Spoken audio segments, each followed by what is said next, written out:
This week's waiver wire kind of trash. There are a few interesting guys at the very end because some late news that we got, but I'll still talk about every single player that people are going to be picking up and maybe trying to convince you why you're better off skipping the majority of these names.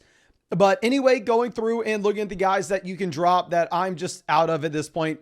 Deonta Foreman, obviously we have Nick Chubb, good to go. Nick Chubb does see the rushing touchdown here in Cleveland. 1, it's a garbage offense. 2, even with the Jerome Ford injury, it does look like Pierre Strong is going to be picking up those Jerome Ford snaps, whereas Nick Chubb is taking everything that Foreman had. Foreman, easy cut. Antonio Gibson was a running back that I actually cut before the Sunday morning game. Once we heard Ramondre was good to go, I picked up Ricky Pearsall. Talk about him at the end. I got very lucky there. Glad I don't have to fight for him on the waiver wire this week. But nonetheless, with Gibson, this turned into a 3-man backfield where JaMycal Hasty is actually getting involved, or Hasty has the third down usage.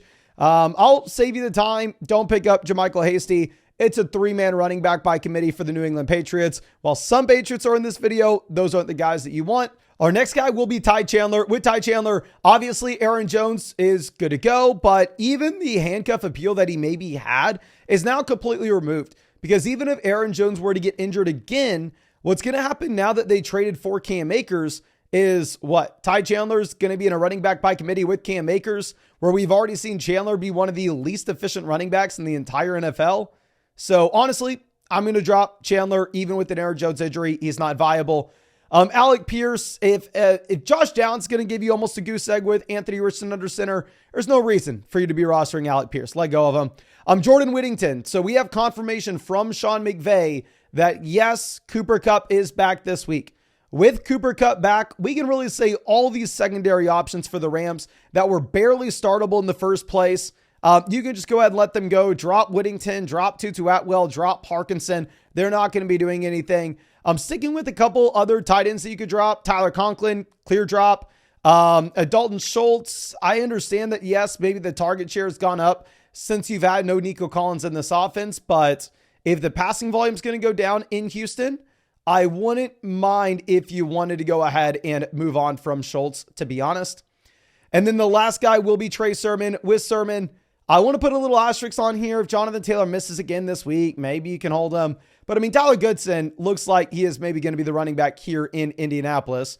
So I'd probably rather roster Goodson at this point. He's the guy with the receiving usage, and they actually split the backfield pretty much 50-50 this past week. Now let's go over to some of these pickups. Now, some of the guys that people are going to be rushing to grab that I'm not interested in. Starting off with Cedric Tillman, ignore him. Okay, yes, I understand Cedric Tillman, big game. Yes, he gets the 12 targets. He has the 8 receptions. He has the 81 receiving yards. 18 points in this offense is going to have some passing volume here, specifically with Jameis Winston under center. But let's think through this. Realistically, when are you ever putting this guy in your starting lineup? I'm not doing it this next week. Ultimately, at the end of the day, the ceiling case here for Tillman is the third option in a Cleveland Browns offense. We know Judy's wide receiver 1. That's not changing. David Njoku looks like he's going to have a ton of target volume. Njoku will have the red zone role. I'm sure that this offense is going to try their best to run the ball. Now, I understand when we think of Jameis Winston collectively, and I fall for it as well. We think back at the glory year. We think back at 2019 where, yes, Chris Godwin, league winner. Where, yes, Mike Evans, league winner. But if you actually go back and look at what Jameis has done with the New Orleans Saints, the new age Jameis is, hey, the coaching staff's going out there and they're really putting the leash on there. They're putting the reins on him. They're not letting Jameis go out there and throw 30 interceptions. Obviously, we don't know what this Browns offense is going to be just yet, but all I know is Cedric Tillman at best is the third option here. I'm not interested. Some players that I think I would actually be a little more interested in, going over to what we have with the Patriots, guys. I want to talk about 3 players here. And the only reason we are interested in the Patriots is now Drake May. Looking at Drake May, I was making fun of Danny in the Flock League for going through and starting Drake May this week. I could not believe that he was starting Drake May over guys like Geno Smith and Kirk Cousins, who are also on the waiver wire. And what did Drake May do? Drake May comes out in a great matchup against the Jags, and Drake May drops 20 fantasy points. You have 2 games starting for May. You get 21 points and you get 20 points as well. Patrick Mahomes has yet to have a single game with 20 fantasy points this year. In Drake May's first 2 starts, he has 20 points in each of them. And at the same time, while Drake May is definitely not Jaden Daniels, he's not run the ball a ton. I mean, hell, over the past 2 weeks, you have 56 rushing yards. That's something. It's better than what you're getting from Goff. It's better than what you're getting from Cousins.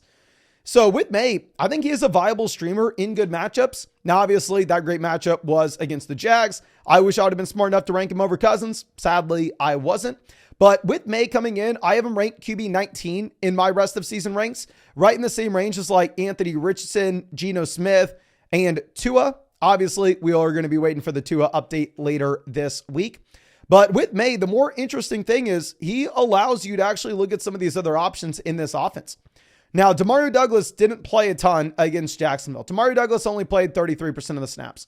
But Douglas was in and out of the game, dealing with an illness, blah, blah, blah. I mean, ultimately, going into the future, Demario Douglas should be viewed as the wide receiver 1 in this offense, where if we look at the prior 4 weeks, you actually had Douglas seeing 9 targets, 3 targets, 9 targets, 9 targets.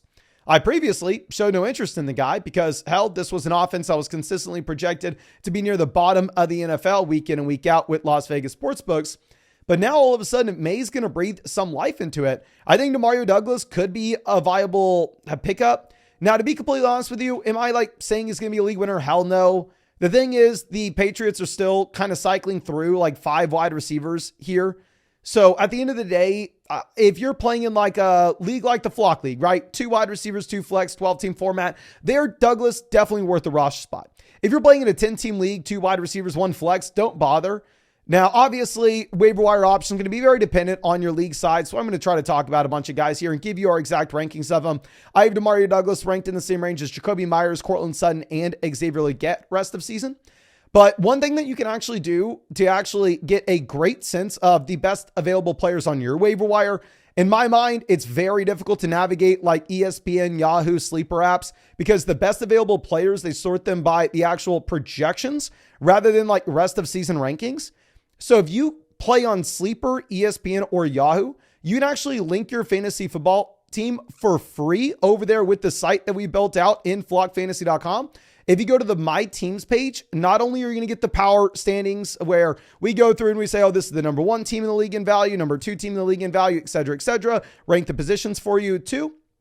But in that far right column, it's actually going to say waiver wire. And there you can actually see the expert average consensus rankings for the best waiver wire pickups in your league exactly. So I would highly recommend taking advantage of that, trying to get the personalized feel for your waiver wire. I think it's a great resource for that in particular. I'll leave a link to flockfantasy.com in the description as well as the comment section for you. But again, it is completely free if you wanted to check that out. Now, going over to the other guy that is interesting here in New England, because of Drake May, Hunter Henry balled out this past week. Hunter Henry is now up to 3 games with over 10 fantasy points. And in the past 2 games with Drake May, you're actually averaging 15 points per game. This is great. Hunter Henry saw 9 targets. He had 8 receptions. Now, obviously, am I sitting here going, oh my gosh, Hunter Henry is a phenomenal talent. Hunter Henry is set up to be a top 5 tight end rest. No, of course not. Hunter Henry, older option, feels like he's been in the NFL forever. Really surprised to see that he's only 29, but still at the same time hasn't been relevant for years. I do think that this is somebody that more so is going to be matchup dependent, where if you need a streaming tight end, say you're dealing with like George Kittle on bye 2 weeks from now, I think there 100% Hunter Henry is a viable play. But like for me in the Flock League, for example, I have Laporta, I have Komet. I'm not dropping either of those tight ends for Hunter Henry. Maybe make an argument that I should drop Laporta, but I'm not mentally tough enough to do it. I'm going over to an interesting waiver wire running back you can be looking at. Damen Pierce is somebody that barely played this past week, but in your deep formats, I think that Damen Pierce could be somewhat interesting post Cam Akers trade. Now, here's a good and the bad with Pierce. And you have no Akers, right? Pierce is fully healthy. So if you were to get an injury to Joe Mixon, Damen Pierce may be startable. Now, the issue is actually Dare Ongababat. I can't say his name. I'm an idiot. Dare is the 3rd down running back here. We even saw when Joe Mixon got injured the first time. There, Cam Akers, he had the majority of the 1st and 2nd down usage, but he had nothing on 3rd down. It's kind of same thing happening with Mixon right now. Dare's getting the 3rd down usage regardless. But this backfield's thinned out a bit post Cam Akers trade. So I'd be a little more comfortable if you're playing in a deeper format, rostering Damen Pierce. I definitely prefer like the New England guys over Pierce. I haven't ranked directly behind guys like Blake Corum, Kamani Vidal, Emmanuel Wilson. So obviously don't go out there and drop Blake Corum for him by any means, but just for a deeper format. Now, going over to a running back that is rostered in 67% of leagues.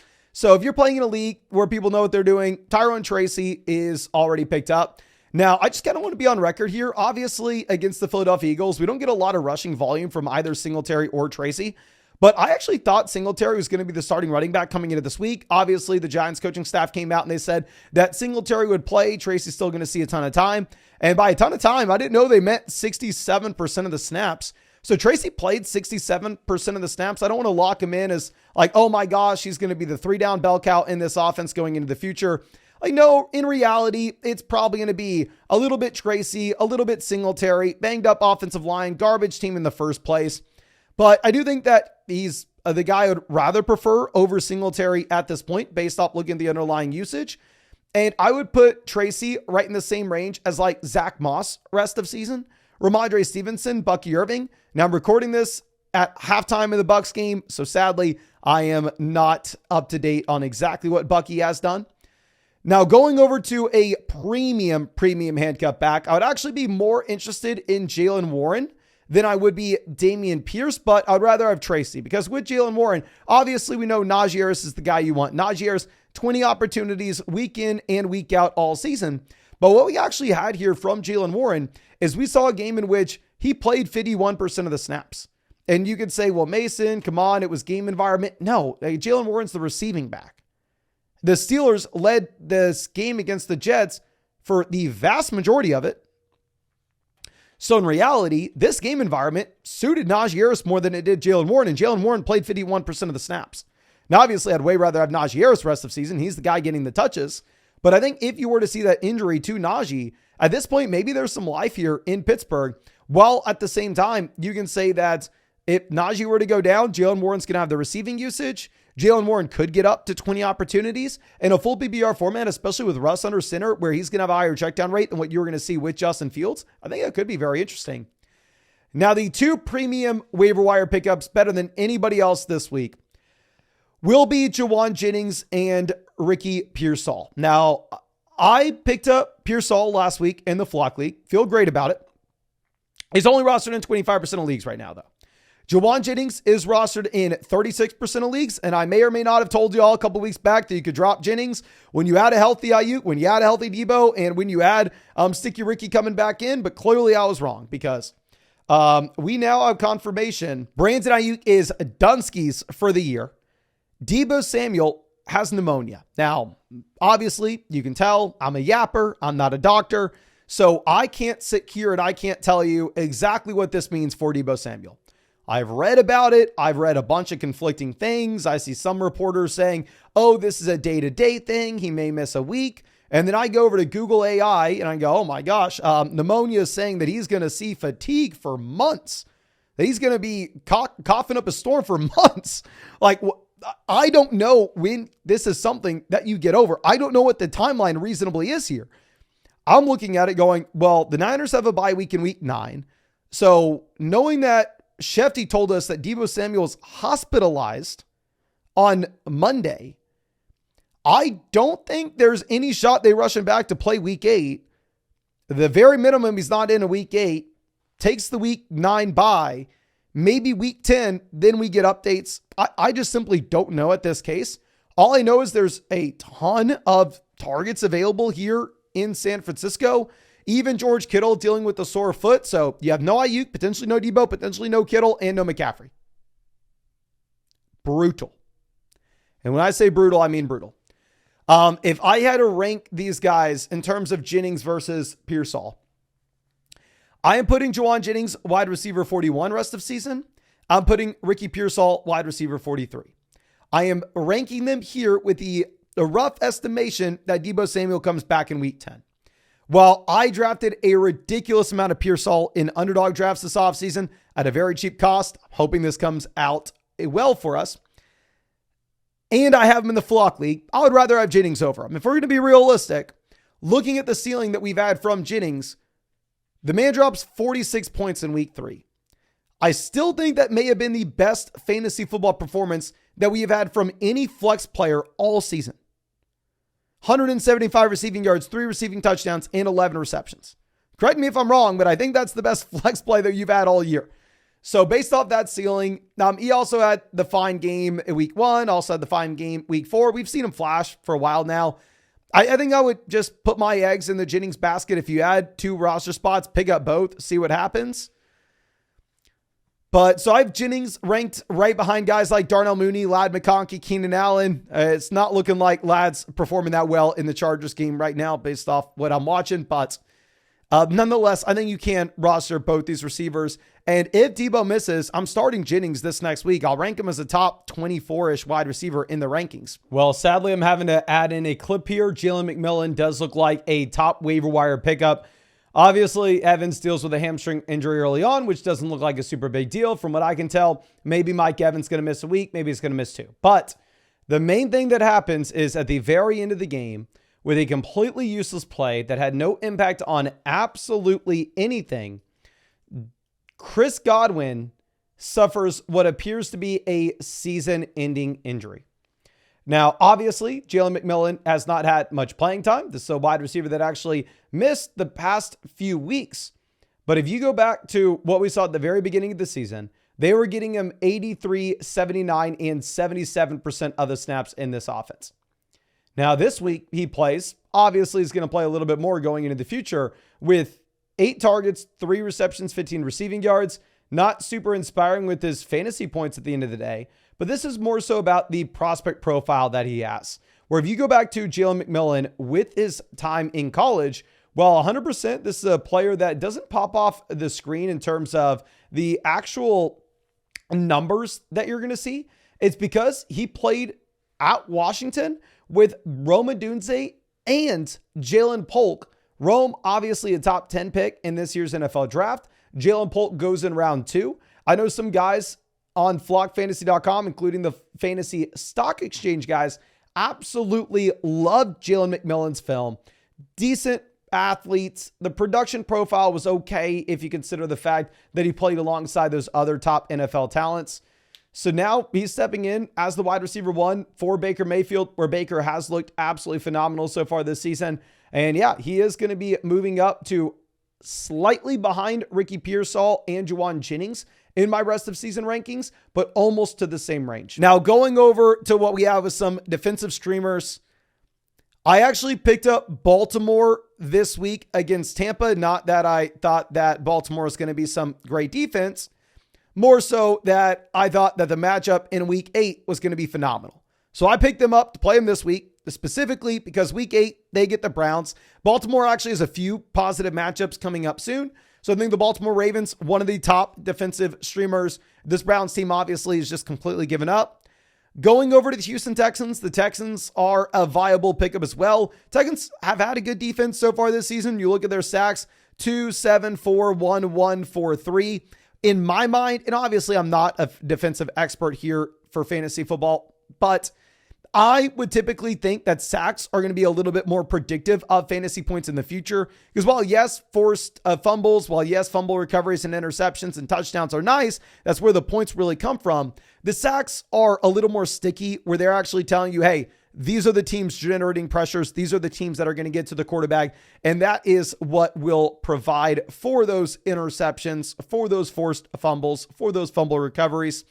Here, the Texans have been good generating pressure, and they're going up against Indianapolis, where Anthony Richardson looked like a certified bum this past week. And then looking at the Green Bay Packers, I have no idea how the Packers have been the 3rd best defense in all of fantasy football. However, the Packers are only rostered in 42% of leagues. So I think the Packers probably the best defensive streamer this week going up against Jacksonville. Yeah, Jacksonville looked good against New England, but I mean, it was a very weird environment where Jacksonville got to actually stay in London. New England had to travel. I think that had a lot to do with the Jags putting up their best game yet. And also, it didn't come from nowhere. I mean, sportsbooks were putting the Jags as like 5.5-point favorites. I think a lot of that had to do with the travel and it being the London game. But I think that's all we have for this waiver wire video. I really hope I was able to help you out. And of course, I really recommend you taking advantage of the My Teams page that we built out for y'all over there on the site, specifically the waiver wire column. That way you can see the highest ranked waiver wire options in your league in particular. If you play on Sleeper, ESPN, or Yahoo, you can find the link over to flogfantasy.com in the description and comment section if you want to check it out. Will be completely free for you. But thank you again. I really appreciate you and really hope I get to see you out in the live stream later tonight.